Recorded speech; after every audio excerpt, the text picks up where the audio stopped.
con el título Vivimos en los últimos tiempos, o podríamos también llamarle ¿acaso somos realmente la última generación?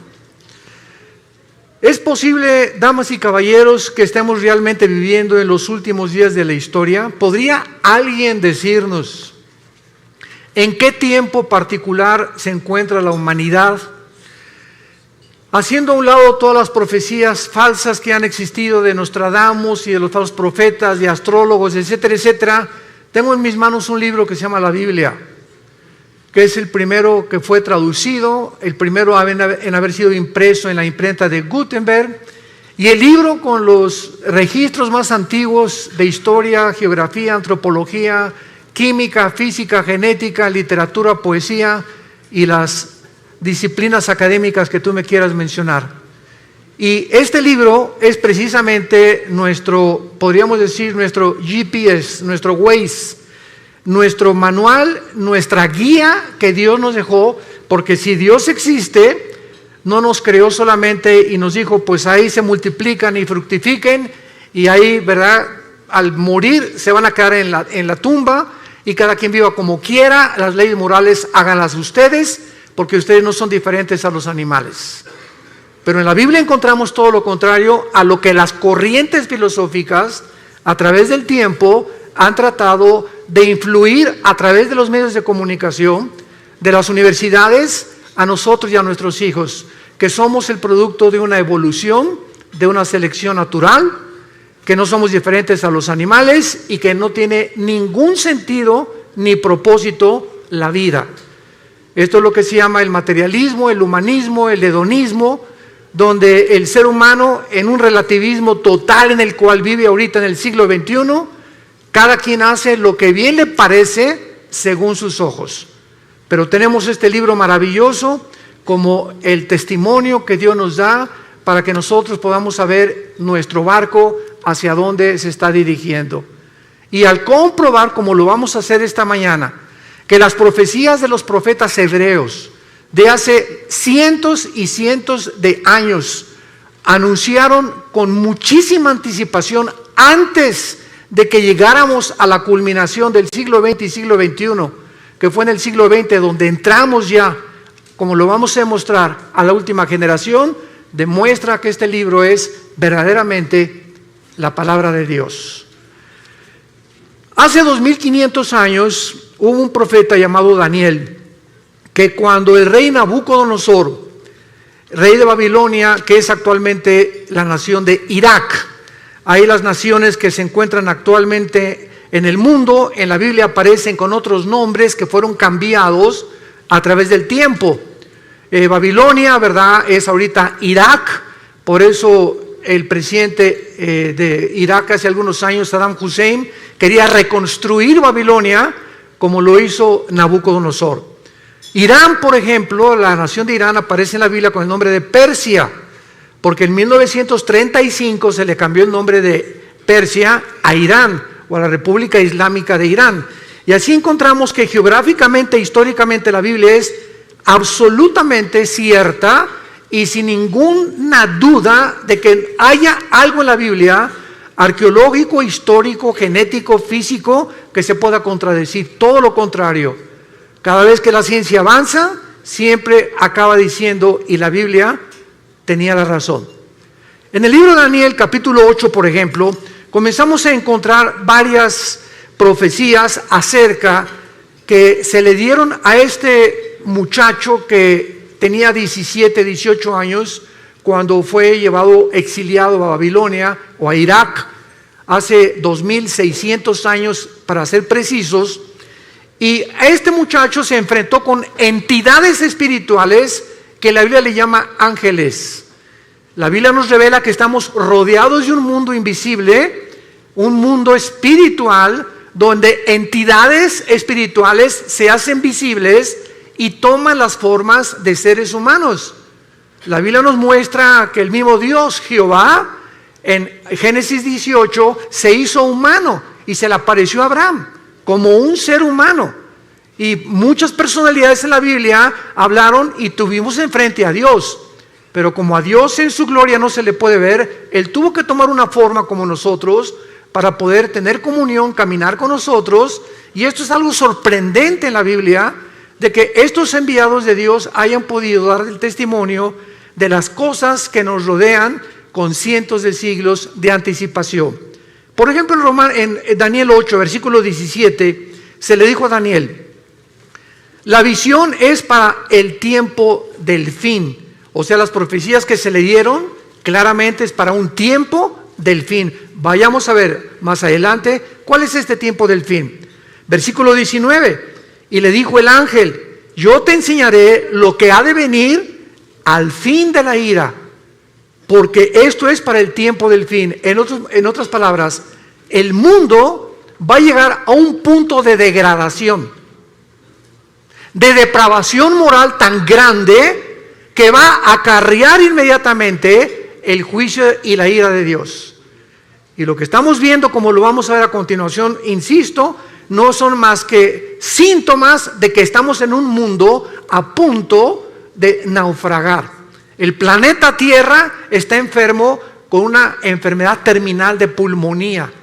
Todo está infectado, el planeta Tierra está tosiendo, ya tiene un cáncer el planeta Tierra en el agua, en el aire, en la comida, etcétera, etcétera, donde nosotros lo hemos hecho y donde la humanidad, desgraciadamente, muy tarde está tratando con el famoso, ¿verdad?, clima social y cambiar la forma de lo que existe, de la atmósfera, porque ya no es tiempo, el mundo se encuentra en un punto en el que ya no tiene regreso.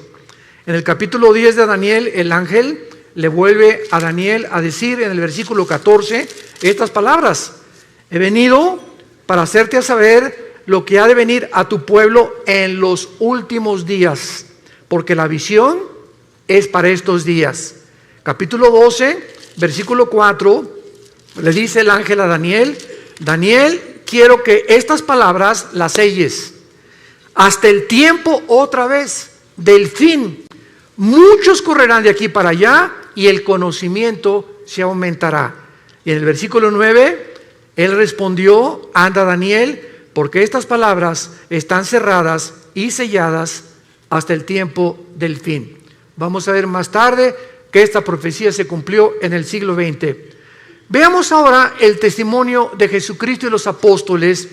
¿Qué fue lo que Jesucristo, mientras estuvo aquí en la tierra hace 2000 años, aportó para poder nosotros tener el conocimiento de que Él quería que supiéramos en qué tiempo nos encontramos? Nadie sabe el día y la hora en el que Él va a regresar. Y cualquier profecía que vean ustedes en las redes sociales, que Jesús viene, o que va a haber un temblor dentro de 2 meses, o que va a pasar esto, son tonterías de personas que quieren atraer a las redes sociales seguidores para causar controversia y pueda despertar en ti la conciencia del interés. Aquí tenemos la Biblia. No tenemos que acudir a las redes sociales para saber qué es lo que está pasando en el mundo. Jesucristo, en el Monte de los Olivos, en el famoso Sermón del Monte, capítulo 24 de Mateo, dijo estas palabras cuando los discípulos le preguntaron, estando sentado en el Monte de los Olivos, diciéndonos: dinos cuándo serán estas cosas y qué señal habrá de tu venida y del fin del siglo. Respondiendo Jesús les dijo: miren que nadie los engañe, porque muchos vendrán en mi nombre diciendo: yo soy el Mesías, o yo soy la persona enviada por Dios, el Salvador, que va a resolver los problemas de la humanidad. Y a muchos van a engañar. Oirán de guerras y rumores de guerras. Miren que no se turben, porque es necesario que todas estas cosas acontezcan, pero aún no es el fin. Se levantará nación contra nación, reino contra reino, y habrá pestes, hambres y terremotos en diferentes lugares, y todo esto será el principio de los dolores. Damas y caballeros, desde que Caín mató a Abel, hace aproximadamente 6000 años de historia, que es la que la humanidad tiene de acuerdo a la Biblia, nunca ha habido una época en la historia que no haya habido guerras. De acuerdo al Instituto para la Investigación de la Paz en Suecia y Estocolmo, de los aproximadamente 6000 años que tenemos de historia, solamente han habido 25 años de paz. En 6,000 años de historia del ser humano, solo hemos tenido 25 años de paz. O sea, la historia de nosotros es una historia de guerras. Continuamente, generación tras generación, revoluciones, golpes de estado, etcétera, etcétera. Pero el ser humano vive contra el ser humano. Somos autodestructivos. El sentimiento de la ambición de tener cada vez más poder, más prestigio, más dinero, lleva al ser humano a un punto donde él se eleva y al llegar allá a la punta del éxito, a la punta de la montaña, descubre que no es Dios. Y que alcanzaste el éxito, alcanzaste el dinero y comienza el ser humano a descomponerse con drogas, con mujeres, con su sexualidad. Comenzamos a perder completamente la brújula porque no fuimos creados para subir y tener éxito sin Dios. Dios es el único que merece toda la gloria y la adoración de nosotros. Y cuando el ser humano alcanza esta gloria y este éxito sin Dios, el ser humano se descompone. Entonces, siempre ha habido guerras. Sin embargo, hasta 1914 tuvo el ser humano el testimonio de entrar a un conflicto internacional de nación contra nación. Fue hasta el siglo XX cuando tuvimos la primera guerra mundial de la humanidad. Pasaron algunos años y en 1939 a 1945, durante 6 años, el mundo se vio confrontado. Inglaterra, Rusia y Estados Unidos en contra de Japón, Italia y Alemania en la guerra contra los nazis. La Segunda Guerra Mundial. Y después de la Segunda Guerra Mundial tenemos más de 150 millones de seres humanos que han muerto. Y Jesús dijo que en los últimos tiempos se levantaría nación contra nación. Vemos pues de qué manera Jesucristo profetizó que íbamos a entrar a donde el mundo entró en el siglo XX. Pero veamos también el testimonio de los apóstoles de Jesucristo. Por ejemplo, el apóstol Pablo. En su primera carta a Timoteo, capítulo 4, versículo 1, Pablo escribió hace 2000 años. El Espíritu dice claramente que en los últimos tiempos algunos apostatarán de la fe, escuchando a espíritus engañadores y a doctrinas de demonios. En otras palabras, antes de que venga Cristo, la Biblia se va a pervertir y habrá muchas personas que van a comenzar a hablar disparates, barbaridades, que van a acarrear el odio precisamente, o van a criticar la Biblia por la causa de 10, 15 o 20 personas que han dado un mal testimonio a través de sus vidas y a través de una teología completamente distorsionada. La Biblia le llama doctrinas de demonios. Siempre ha habido falsos profetas, siempre ha habido falsos apóstoles, siempre ha habido falsos maestros, pero Jesús dijo, y los apóstoles, que antes de que Cristo regresara, esto iba a multiplicarse como jamás en la historia lo habíamos visto. Vemos en su segunda carta a Timoteo, el capítulo 3, que Pablo le vuelve a decir estas palabras. Debes saber esto, Timoteo, en los últimos tiempos vendrán tiempos peligrosos. Y esta palabra chalepos en el griego significa feroces. Y solamente 2 veces en la etimología de las raíces griegas se usa la palabra chalepos, con el endemoniado gadareno y aquí para traducirlo como peligrosos. O sea, vendrán tiempos endemoniados, donde el carácter de las personas se va a descomponer a un punto donde la humanidad lo va a acabar aceptando como normal. Escucha las características que la Biblia describe de la última generación. Habrá hombres amadores de sí mismos. Serán tan centrados los seres humanos antes de que venga Cristo y en los últimos tiempos que lo único que les va a interesar son sus propios intereses personales. Ni su matrimonio, ni sus hijos, ni el país, ni los ciudadanos les van a interesar más que sus propios intereses personales. Hombres centrados, endiosados en ellos mismos. Y no solamente en la política, en los deportes, también en la religión, también en todas las demás áreas de las disciplinas académicas que puedan existir. hombres que van a creerse dioses y que se van a centrar completamente en sus vidas y se van a centrar en ellos mismos para poder obtener de los demás y usarlos como un objeto para sus vidas. Avaros, vanagloriosos, soberbios, blasfemos, desobedientes a los padres, ingratos, impíos. Es increíble la pérdida del afecto natural. No fue, damas y caballeros, hasta la década de los 80s, en el siglo XX, cuando comenzaron a surgir niños asesinos. Niños matándose entre ellos, niños delincuentes. Siempre ha habido robos, pero no asesinos que llegaran con una pistola, con una arma, un R-15, una ametralladora, y de 16 años o 15 años mataran a 20 o 30 de sus compañeros de escuela. ¿Qué está pasando actualmente en el mundo? Se está descomponiendo todo. Hombres completamente centrados, avaros, queriendo nada más tener dinero, ya tienen millones y quieren más y quieren más y quieren competir contra el otro que le está ganando, o tiene otra casa mejor que ellos, o tiene mejor carros que ellos. Y hemos perdido la brújula completamente, porque esto no es vivir. Esto no es el propósito por el cual tú naciste. Tú y yo nacimos para conocer a Dios, para entender que de tal manera te ama Dios, que nos dio a su Hijo Jesucristo, para que pudiéramos creer en Él y no perdernos, mas tener la vida eterna. El apóstol Pedro también menciona acerca de los últimos tiempos, y el apóstol Pedro dice lo siguiente: sabiendo primero esto, segunda de Pedro capítulo 3, que en los últimos tiempos vendrán burladores, andando en sus propias pasiones desordenadas, y diciendo y criticando a los demás, ¿dónde está la promesa que Jesucristo iba a regresar?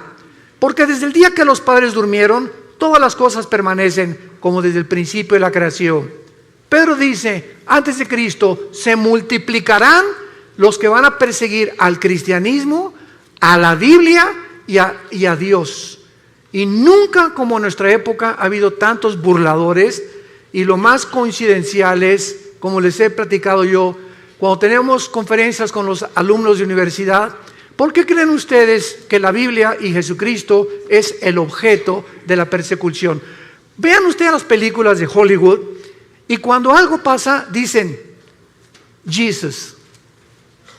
¿Por qué es el nombre de Jesús el que expresan cuando se encuentran en dificultad o cuando matan a alguien? O Jesus Christ, o Jesucristo.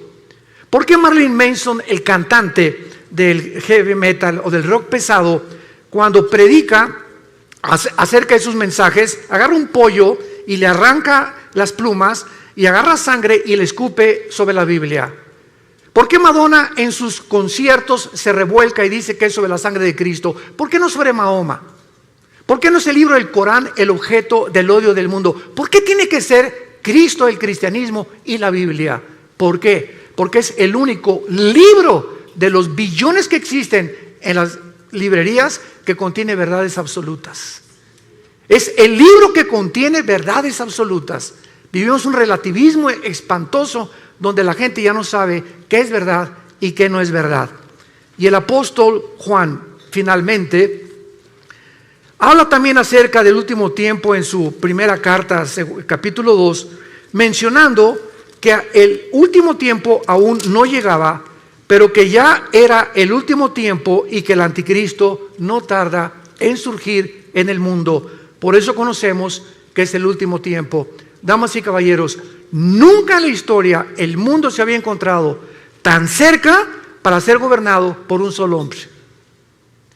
La tecnología que explotó y el conocimiento que explotó en el siglo XX, como lo vamos a ver, es impresionante, donde hemos llegado a una generación donde es posible el famoso globalismo o un solo gobierno mundial, que es el anhelo desde que el presidente Bush, el Papa Juan Pablo II comenzaron a promoverlo, que el mundo necesita un globalismo, necesitamos un gobierno mundial, una administración total por las naciones de Europa, necesitamos alguien que traiga paz y orden en el mundo, para que ya no esa lucha ahorita, Rusia, Siria, Irán y Turquía en contra del occidente, en contra de la OTAN, en contra de Europa, y el petróleo usarse como chantaje para poder de rodillas a Europa, etcétera, etcétera.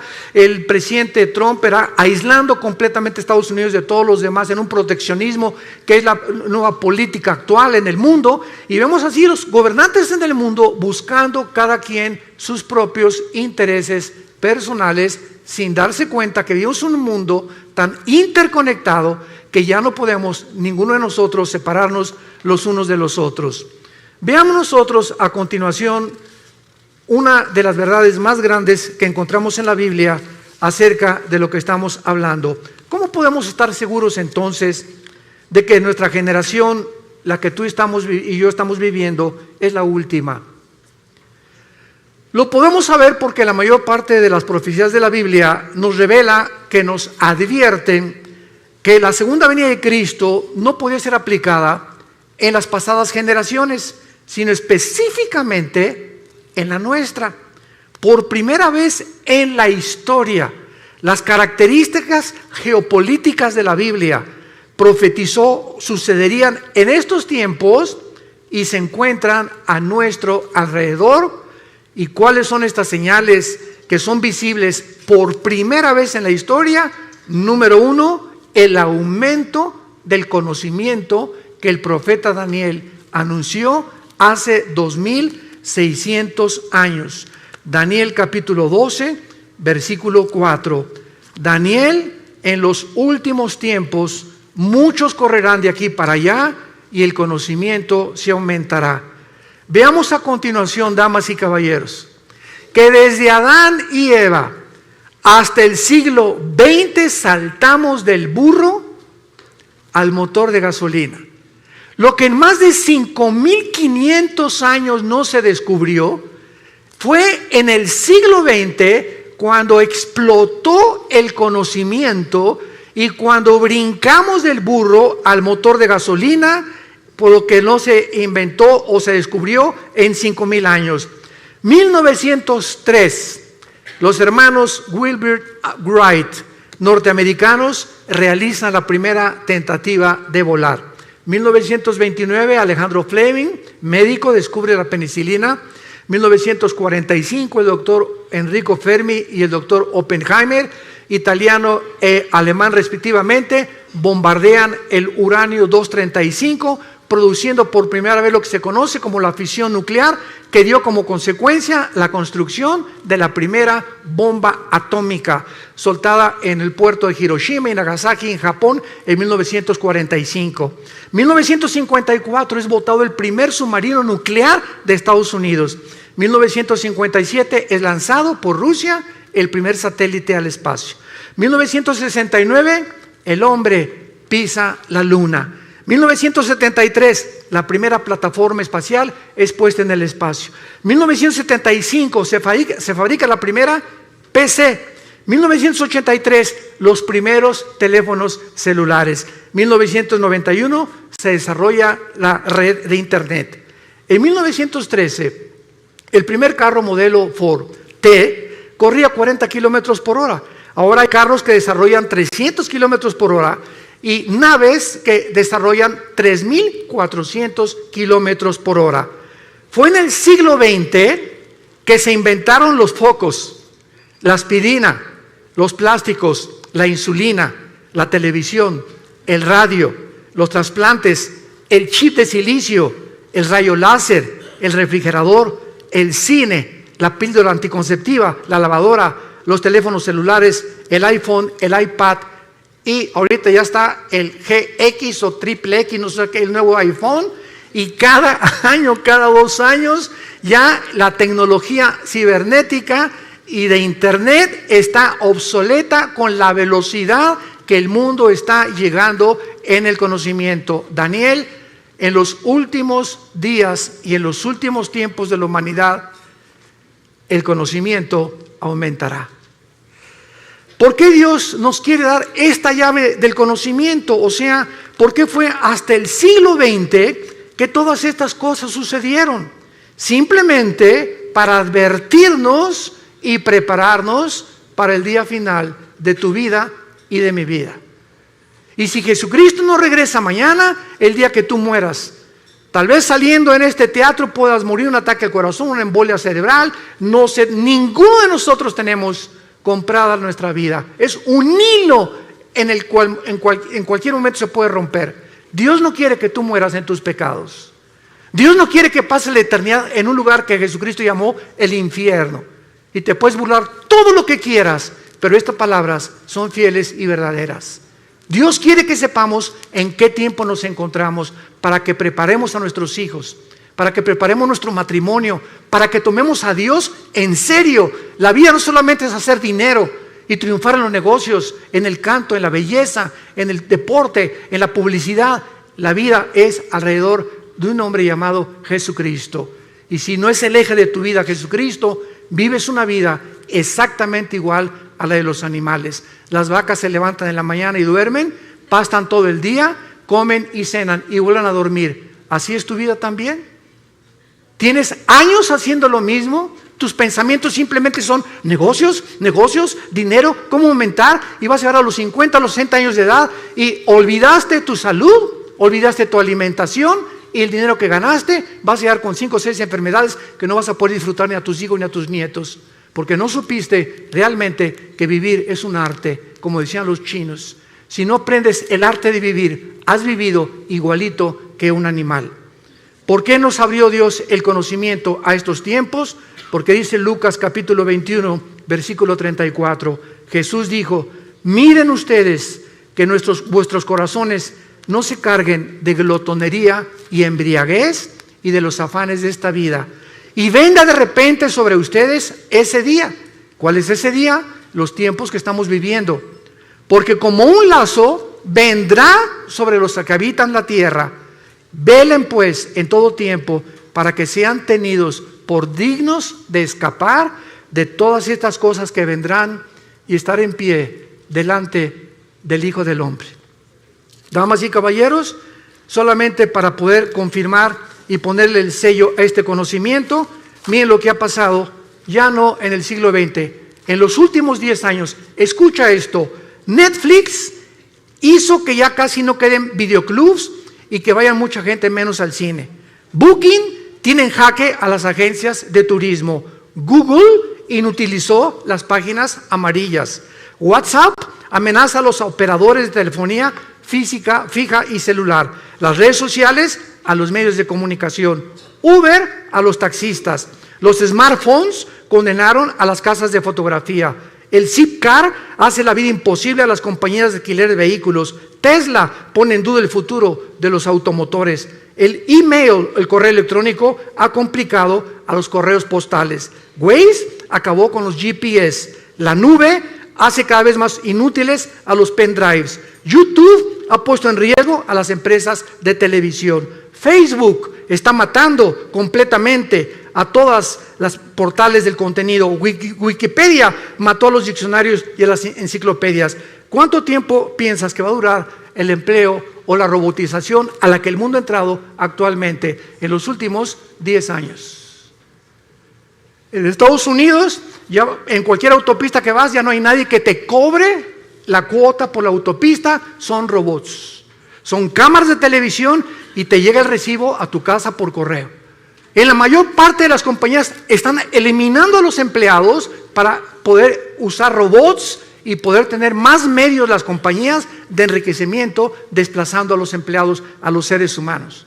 Hemos entrado a un programa y a un proyecto del mundo donde, vuelvo a repetir, cada quien está viendo sus propios intereses nada más, desplazando a miles de personas sin trabajo, rebajando los sueldos por todos lados. ¿Para qué? Para que el mundo entre exactamente al punto emocional y sentimental al que hemos entrado.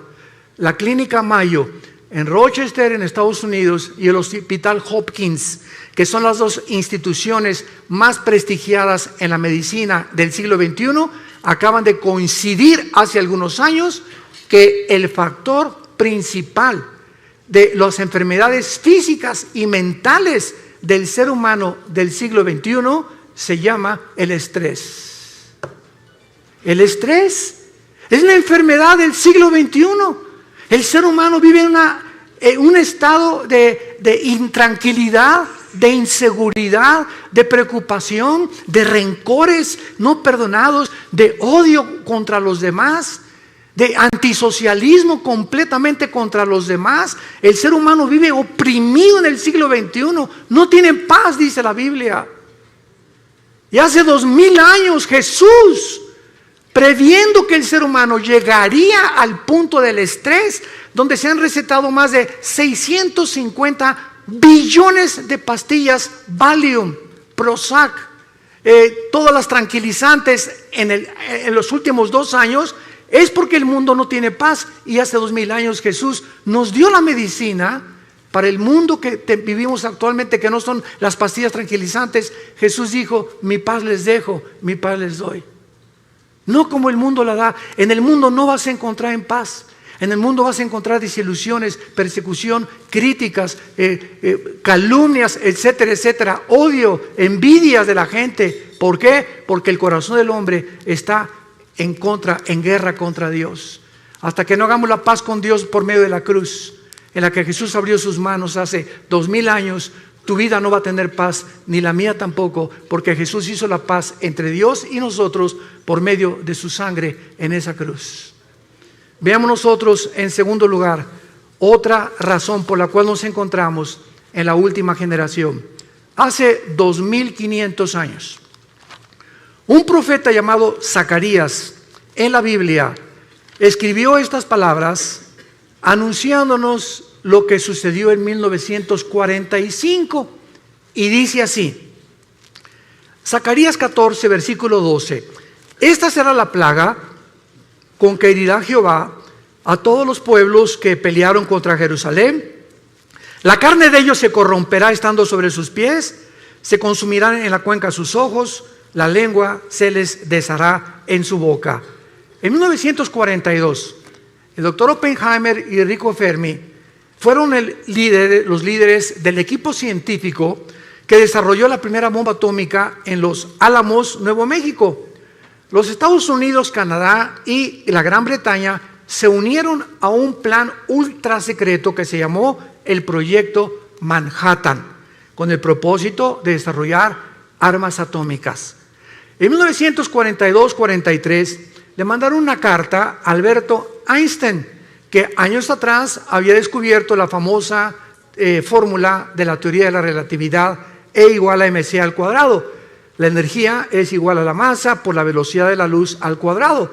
Y cuando Einstein recibió la carta invitándolo al Proyecto Manhattan, él le mandó una carta al presidente de Estados Unidos diciéndole: yo no puedo colaborar en un proyecto donde yo estoy seguro que al bombardear el uranio 235 y producir la fisión nuclear, el hombre la va a usar para el beneficio de la humanidad. Yo lo quiero anunciar sin ser profeta, dijo Einstein. Esta fisión nuclear se usará para destruirnos y vamos a acabar otra vez como comenzó el mundo, con palos y con piedras, porque estamos a punto de destruirnos.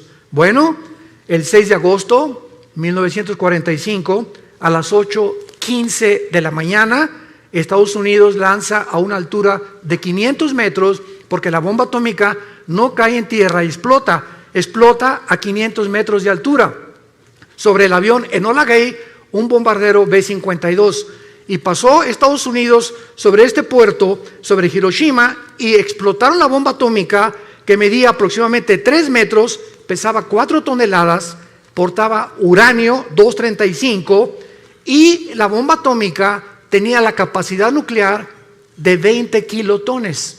Un kilotón equivale a 1 tonelada de dinamita. 3 días después, el 9 de agosto, sueltan la segunda bomba atómica sobre Nagasaki. El avión B-29 Enola Gay explota y destruye a un radio de aproximadamente 25 kilómetros y mueren más de 150,000 japoneses. Y lo que profetizó Zacarías, que vendría el tiempo cuando habría una explosión donde las cuencas de los ojos se les iban a deshacer y la lengua se les desharía en su boca, cuando ni siquiera la pólvora estaba siendo usada hace 2500 años, sucedió en agosto de 1945. Él estaba anunciando las consecuencias de las radiaciones, porque cada partícula de la bomba atómica tiene 200 sustancias radioactivas. Un minúsculo granito de la bomba atómica que llegue a tus ojos o que se le metiera a sus oídos o que entra por las narices o por la boca es suficiente para producirte cáncer y una muerte en menos de 6 meses.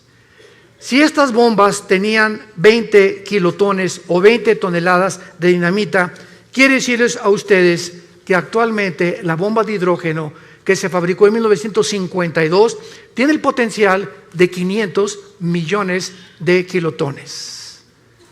Y actualmente los misiles que están en los submarinos Titanium, los submarinos que tiene Rusia apuntando hacia Estados Unidos en el Pacífico y Estados Unidos apuntando hacia Rusia, cada submarino tiene 5 o 6 misiles y cada misil con el potencial nuclear de poder destruir 3 ciudades en 30 segundos. Damas y caballeros, nunca en la historia ha habido una generación como la que estamos viviendo, en la que podemos ya destruirnos y cualquier loco es suficiente para que apriete un botón y vuele el mundo entero. Somos la primera generación que ha alcanzado este potencial para destruirnos con la era nuclear en la que estamos viviendo.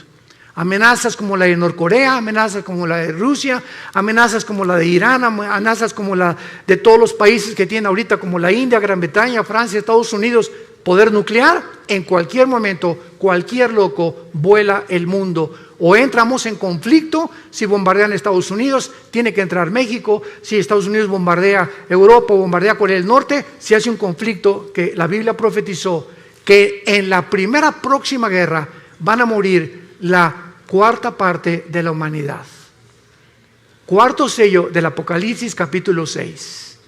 Somos ahorita aproximadamente 8,000 millones de seres humanos, de acuerdo al último almanaque mundial. 8,000 millones de seres humanos. Una cuarta parte, estamos hablando que morirían 2,000 millones de personas.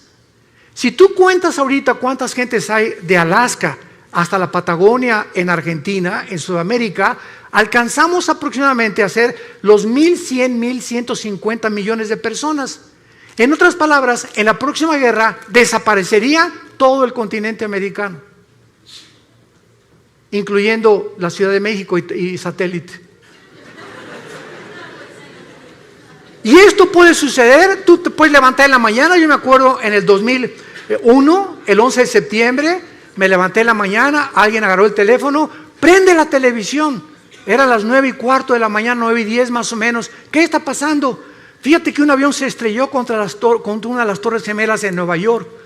Me quedé impactado, ¿verdad? Qué tremendo se ve cómo entra el avión. Y pasaron 18 minutos aproximadamente cuando el segundo avión se estrella.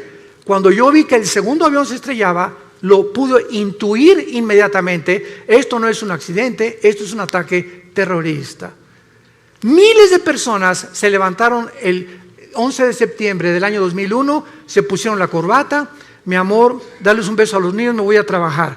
Se fueron a trabajar, a la 1 recojo a los niños en la escuela, nos vemos en la tarde, mi amor. Más de 3,000 personas que murieron en las Torres Gemelas nunca supieron que ese día no iban jamás a volver a ver a sus hijos, a su esposo ni a su esposa. ¿Quién se iba a imaginar que en una torre un avión se iba a estrellar contra ellos? Damas y caballeros, así es la vida. Estamos en un hilo colgando todos nosotros. Es impredecible lo que pueda suceder en cualquier momento. Por eso la Biblia dice, prepárate para encontrarte con tu Dios.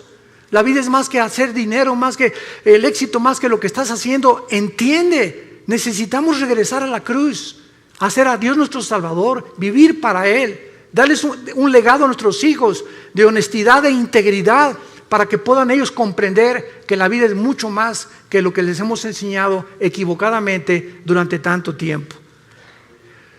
Y vemos nosotros la tercera señal, que yo considero la más grande de todas, de que nos encontramos en la última generación, en el libro de Amós, capítulo 9, en el Antiguo Testamento, versículos 14 y 15.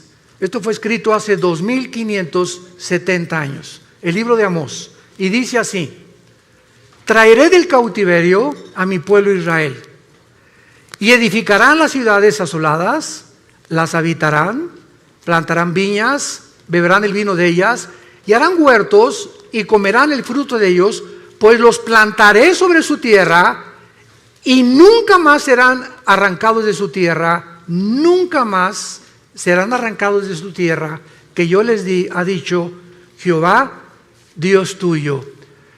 Cuando el último de los zares, antes de que entrara el comunismo en Rusia por Lenin, Nicolás II, le preguntó a un misionero cristiano: dame una prueba de que Dios existe. Este misionero le contestó y le dijo al zar Nicolás II una sola palabra: te voy a dar una sola palabra para demostrar que Dios existe.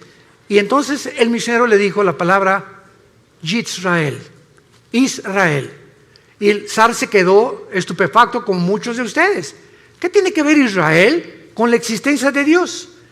Los judíos han sido la única civilización en la historia del mundo, la única que después de haber sido expulsados de su tierra, en el año 70 después de Cristo, cuando el general Tito romano acabó y destruyó Jerusalén, no dejando piedra sobre piedra, son la única civilización en la historia sobre los egipcios, sobre los asirios, sobre todos los babilonios, los griegos, etcétera, etcétera, que regresaron a su tierra el 14 de mayo de 1948 y en 2000 años no perdieron su lenguaje, no perdieron su gobierno, no perdieron su religión. ¿Qué fenómeno es este de Israel? ¿Y por qué Israel ha sido la nación que más odio ha suscitado durante todos estos últimos 2000 años de historia? ¿Por qué España los expulsó en 1549 de España? ¿Por qué los expulsaron de otras naciones? ¿Por qué se les sigue persiguiendo? ¿Y por qué Israel hoy, en este mes de septiembre del 2018, es la nación con los avances científicos y tecnológicos más grandes de toda la humanidad? ¿Por qué Israel, de los premios Nobel que se han dado, ha ganado el 63% de los premios Nobel han sido judíos?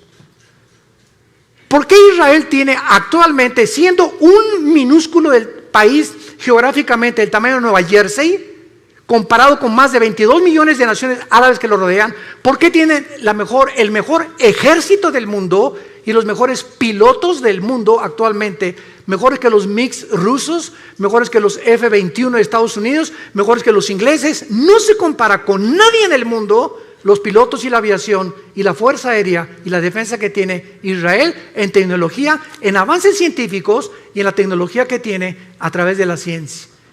¿Qué es lo que ha hecho que este pueblo haya podido resurgir de las cenizas? ¿Y cuál es el mensaje que tenemos que entender? Es muy simple para comprender y se los voy a compartir.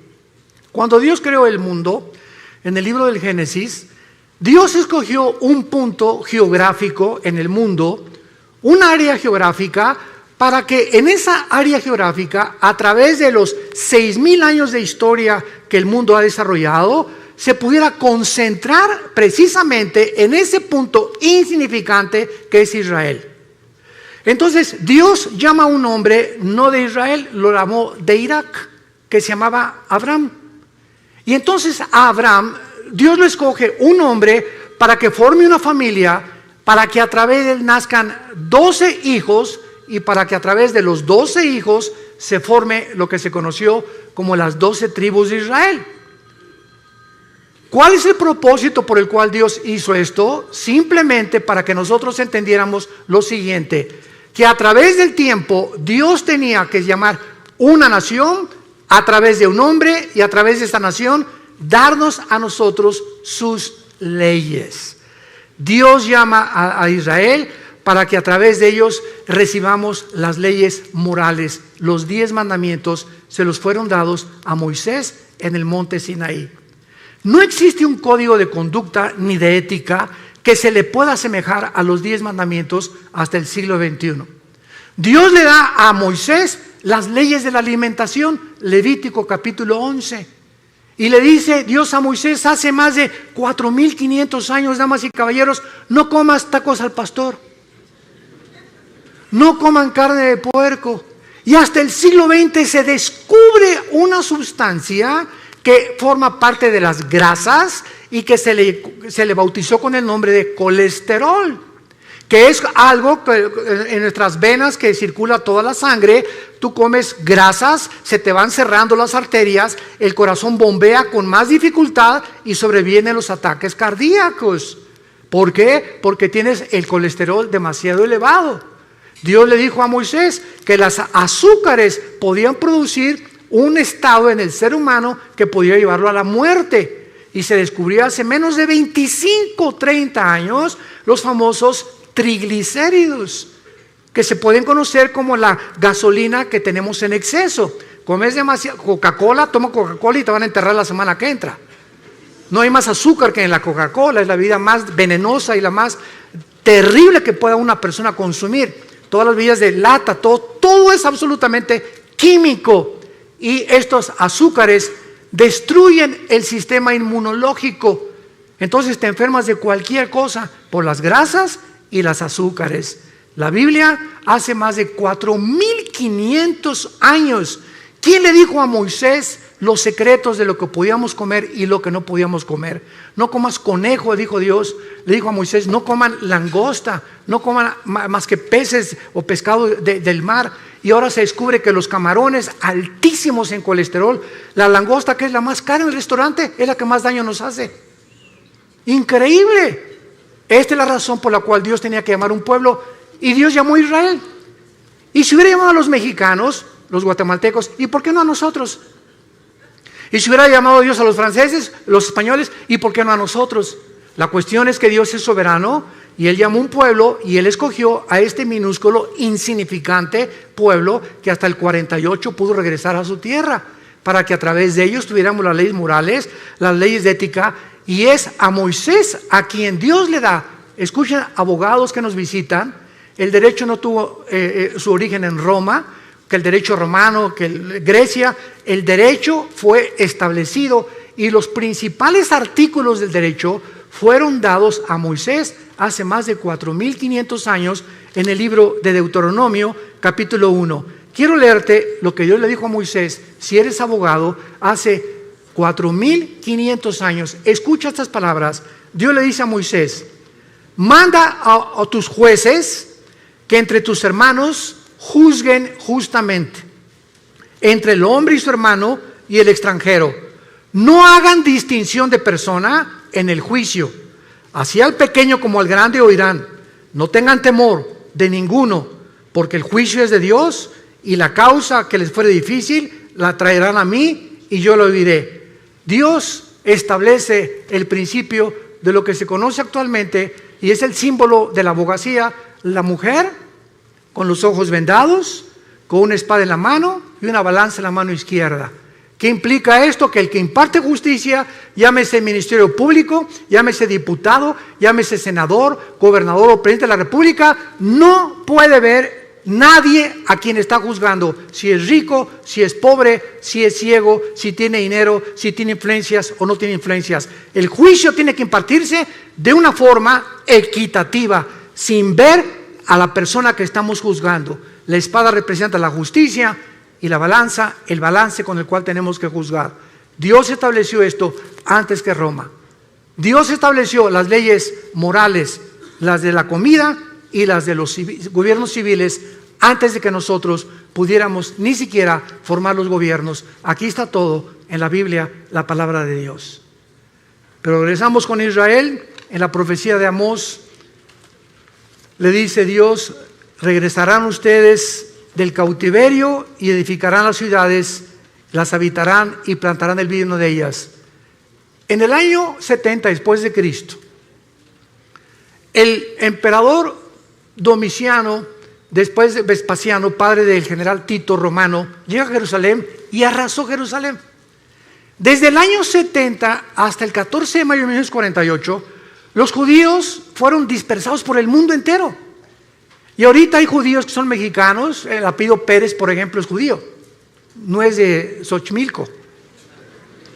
González, casi todos que terminan en EZ tienen origen judío. Hay judíos que no lo saben, mexicanos, guatemaltecos, hondureños, españoles, etcétera, etcétera, porque se mezclaron con el mundo entero, las 10 tribus principalmente de Israel. Y el 14 de mayo, después de la Segunda Guerra Mundial, cuando el mundo ve los horrores de los nazis y lo que hicieron con los judíos que mataron a más de 6 millones, hasta este momento los mismos sociólogos, los psiquiatras, los psicólogos, los neurólogos no han podido, en todos los libros que he leído y que he buscado, que nadie tiene la respuesta por qué Hitler, teniendo de enemigos a los ingleses, a los americanos y a los rusos en el este, se olvida de sus verdaderos enemigos y se voltea con un pueblo que no tenían armas, que no tenían defensa, que no tenían nada, que se llaman los judíos, con un odio, como decimos en México, odio jarocho. Y ven para acá Himmler, la solución final, campos de concentración. ¿Por qué veía Hitler a los judíos como el enemigo más grande del nazismo? Cuando no tenían ni nación. ¿Qué fue lo que movió a este hombre a desarrollar el proyecto de la solución final? Nadie te lo contesta más que la Biblia. Hitler era una persona que tenía contacto con demonios. Himmler era una persona que asistía completamente a reuniones de brujería. Les hicieron limpias a ellos. Tenían un contacto impresionante con el mundo del ocultismo.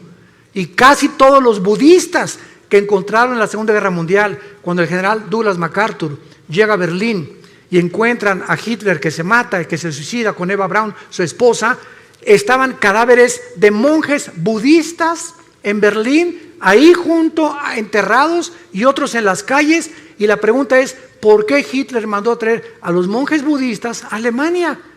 Porque le dijeron a Hitler que en la sociedad del Thule, que se encontraba en los montes Himalayas, ahí los ángeles habían bajado y le habían dado al hombre el conocimiento de que la raza aria, que es la que soñó Hitler, la raza blanca, los güeros, tenía que dominar el mundo y los demás tenían que morir.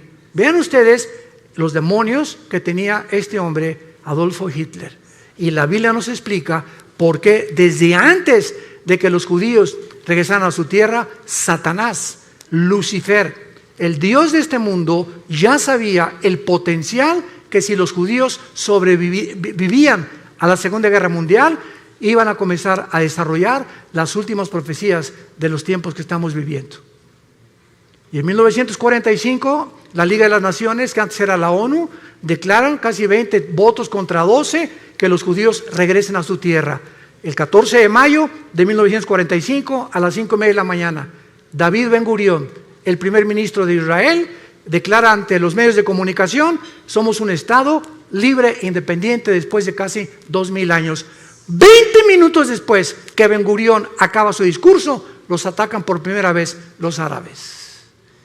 Y de ahí tenemos la guerra del 73, del 65, la guerra de los 6 días, que ha sido el milagro más grande de la milicia, la guerra de Yom Kippur, y hasta este momento están rodeados ahorita en el Líbano, Hezbollah, el grupo terrorista, tiene más de 150,000 misiles que podrían aventar sobre Israel en cualquier momento, pero los escudos antimisiles que Israel ha desarrollado, que ni Estados Unidos ha logrado tal perfección tecnológica, impiden que puedan destruirlos. Y los aviones que las 24 horas del día los israelíes patrullan el cielo para estar vigilando que puedan sobrevivir. Y dice la Biblia: los traeré del cautiverio. Ponle en tu Biblia, 14 de mayo del 48, se cumplió Amós 9, versículo 14. Pero no nos quedamos ahí. A continuación dice: edificarán, plantarán y beberán el vino de ellos. Damas y caballeros, en 1948, cuando los judíos regresaron a Israel, no había un solo olivo plantado, no había un solo árbol plantado, era un desierto completamente. En menos de 4 años, en 1952, los judíos desarrollan la obra de la ingeniería hidráulica más portentosa, comparado solamente a los jardines colgantes del rey Nabucodonosor de Babilonia, que nadie sabe hasta ahorita cuál fue el secreto de Nabucodonosor para los jardines que fueran la 7ª maravilla del mundo. Los judíos desarrollan la plantación de 6 millones de olivos, uno por cada uno que mató los nazis en la Segunda Guerra Mundial. Los plantaré sobre su tierra, beberán fruto y beberán el vino de ellos, y un desierto se convierte en un paraíso, en un huerto del Edén, en 4 años. Y desde el 52 hasta nuestros días, ¿cuántas naciones están tratando de aplastarlos para conquistar el Medio Oriente y echarlos al mar Mediterráneo? Todos los que están a su alrededor, pero la Biblia dice, nunca más serán arrancados. La sobrevivencia de Israel es la prueba más grande que Dios, el Dios de la Biblia, es el Dios único y verdadero. Es el Dios y Padre de Jesucristo, el Dios y Padre de Abraham, de Isaac y de Jacob. Y esta es la razón de la envidia del mundo entero, porque el ser humano envidia a los que prosperan. En Latinoamérica vino la corriente famosa del imperialismo. No es que los pobres en Latinoamérica comenzaron a desarrollar el socialismo, el comunismo, porque son los ricos. Derrotamos a los imperialistas, ellos son los culpables de nuestra pobreza. Damas y caballeros, el comunismo fue un fracaso. ¿Qué pasó en el 60? ¿Qué fue lo que hizo Castro con Cuba? Derroquemos a Batista, el comunismo, y a los 2 años salieron peor todavía. No hay un sistema de gobierno. Es una mentira la famosa teoría del proletariado y la burguesía de Carlos Marx. No ha funcionado. Estamos buscando como locos, como niños, cuál funciona, qué es lo que realmente, cuál gobierno, el comunismo, democracia, monarquías, etcétera, etcétera. Y vamos a seguir ahora sí, como dijo en México, como Don Teofilito, dando palos de ciego, porque solamente Dios nos puede decir cómo podemos gobernarnos. El hombre no tiene la capacidad de resolver problemas que van más allá de la capacidad que tenemos para resolverlos. No somos dioses, damas y caballeros, y Dios te invita en esta mañana a que vengas a la cruz, a que te des cuenta que nuestros días están contados. Se viene sobre el mundo una nube como no nos imaginamos. Vienen catástrofes, explosiones, erupciones, tsunamis, tornados, huracanes, terremotos como nunca los habíamos presenciado antes. Síntomas que los caballos del Apocalipsis ya se encuentran en el cielo. Ya están los cascos del Apocalipsis listos a entrar en un terror, en una ola de terror como el mundo jamás la ha visto. Y la Biblia dice que tú no tienes por qué estar aquí cuando estas cosas sucedan.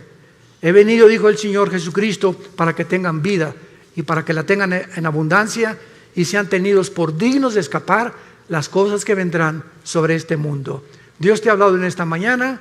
Dios te pide que vengas a la cruz, que veas a su Hijo con los brazos abiertos, diciéndote que te ama. Dios te ama. Dios te ama. Y dio su vida por ti en la cruz. Y Él quiere que nosotros nos volvamos a Él. No somos dioses, hemos hecho el ridículo como administradores de este mundo y tenemos que entender que solo en Él está la respuesta de por qué nosotros vivimos, existimos y por qué vamos a morir. Les pido por unos instantes que inclinen su cabeza ahí desde tu lugar, y a los que ustedes bien les parezca, a los que sientan en su corazón, en su conciencia que estas palabras son fieles y verdaderas, dile tal vez por primera vez en tu vida esto a Dios. Ahí desde tu lugar, dile estas palabras: Señor mío y Dios mío, yo te pido perdón por mi vida. Sé que jamás podría pagar por mis pecados, pero creo que en esa cruz, ahora en la Biblia he descubierto que tú mandaste a tu Hijo Jesucristo a pagar por mí la cuenta pendiente que tenía yo de pecado. Contigo Él la pagó con su sangre preciosa. Él dio su vida por mí, el santo por el pecador, el justo por el injusto. Oh Dios, ahora entiendo que esto se llama gracia. que sin merecerlo me aceptas tal como soy de pecador. Señor Jesús, creo que en esa cruz abriste tus brazos por mí y que a través de tu muerte me aceptas aunque yo no lo merezca. Te pido que entres a mi corazón, porque creo que a los 3 días te levantaste de la muerte, venciste la tumba para darme la esperanza en este instante que si tú volviste a vivir y tú eres la resurrección y la vida, yo también al morir no cesará mi existencia, continuaré viviendo junto contigo por toda la eternidad. Gracias por esta esperanza. Gracias, Señor, por tan grande perdón, y entra a mi corazón como mi Señor y mi Salvador. En el nombre de Jesús. Amén.